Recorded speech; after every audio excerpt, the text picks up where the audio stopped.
మేము టీఆర్ఎస్ శాసనసభ్యులు కావచ్చు, కాంగ్రెస్ సభ్యులు ఎవరైనా కానీ మేమందరము శాసనసభ్యులం, ప్రజలచే ఎన్నుకోబడిన శాసనసభ్యులం, తెలంగాణ ప్రజలచే ఎన్నుకోబడిన శాసనసభ్యులం. మేము అక్కడ ప్రజల సమస్యలు డెఫినెట్గా మేము ప్రభుత్వం తీసుకెళ్తే బాధ్యత మా ఉంది.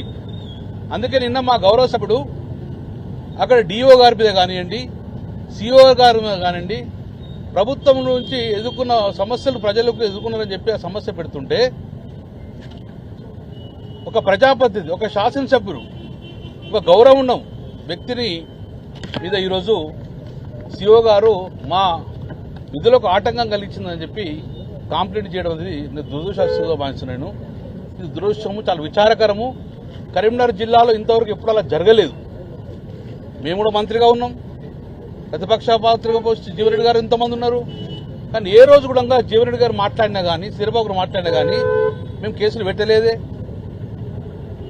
అది జిల్లా పరిషత్ ప్రాంగణం.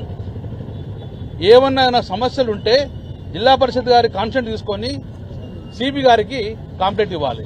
కానీ నేరుగా సిపి గారికి కంప్లైంట్ ఇవ్వడం అనేది మేము సిపి గారిని న్యాయం చేయమని చెప్పి మేము కోరడం జరిగింది. అండ్ ఎఫ్ఐఆర్ ఇష్యూ చేయడం జరిగింది.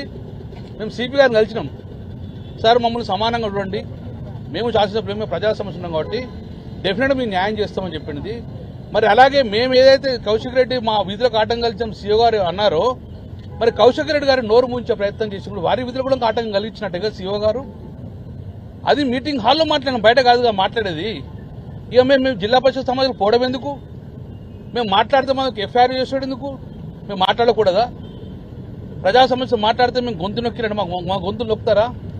అందుకే ఎఫ్ఐఆర్ విషయంగా మేము సిపిఐని నేరుగా కలిసినాం. సారు దయచేసి మీరు మా హక్కుల భంగం కలగకుండా ఎవరైతే సిఓ గారి మీద కంప్లైంట్ చేసిన మన కౌశిక్ రెడ్డి దానికి పరిగణన తీసుకోండి. మా మీద ఎఫ్ఐఆర్ చేసినప్పుడు వారి మీద ఎఫ్ఐఆర్ చేసి ఎంక్వైరీ చేయండి. మీరు మేము తప్పు చేస్తే మా మీద బాధ్యత, మా మీద శిక్ష చేయండి. వారు బాధ్యత, వారి తప్పు చేస్తే వారి మీద శిక్ష చేయమండి. కాబట్టి ఎఫ్ఐఆర్ చేసి రెండు పక్షాలు ఎఫ్ఐఆర్ చేసి మీరు విచారణ చేపట్టమని చెప్పి మేము సిపి గారిని కోరడం జరిగింది. సిపి గారు సానుకూలంగా స్పందించడం జరిగింది.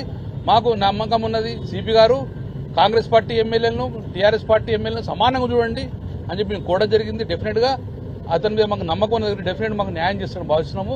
Both parties. ఎందుకంటే ఇప్పటికీ నేను గౌరవ ముఖ్యమంత్రి రేవంత్ రెడ్డి గారిని మేము రిక్వెస్ట్ చేస్తున్నాం. రేవంత్ రెడ్డి గారు, మీరు నిన్నో మొన్న స్టేట్మెంట్ ఇచ్చారు మాకు కక్ష సాధింపులు ఉన్నాయని.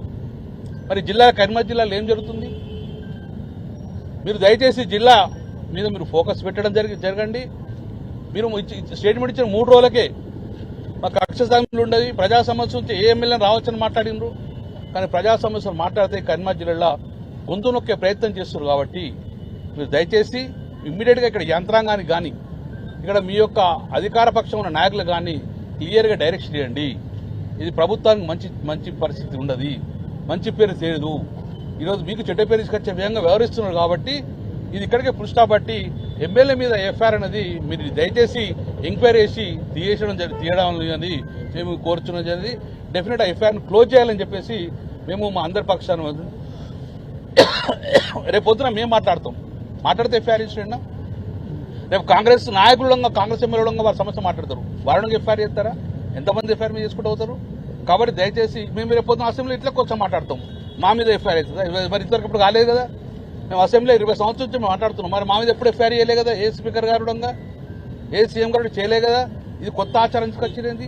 ఇప్పుడు ఆచారం రావద్దని చెప్పి దయచేసి నేను ప్రభుత్వ పక్షాన సిపి గారు డైరెక్షన్ అంటే సిపి గారు ఈ ఎఫ్ఐఆర్ను క్లోజ్ చేయాలని చెప్పి మేము రిక్వెస్ట్ చేస్తాం.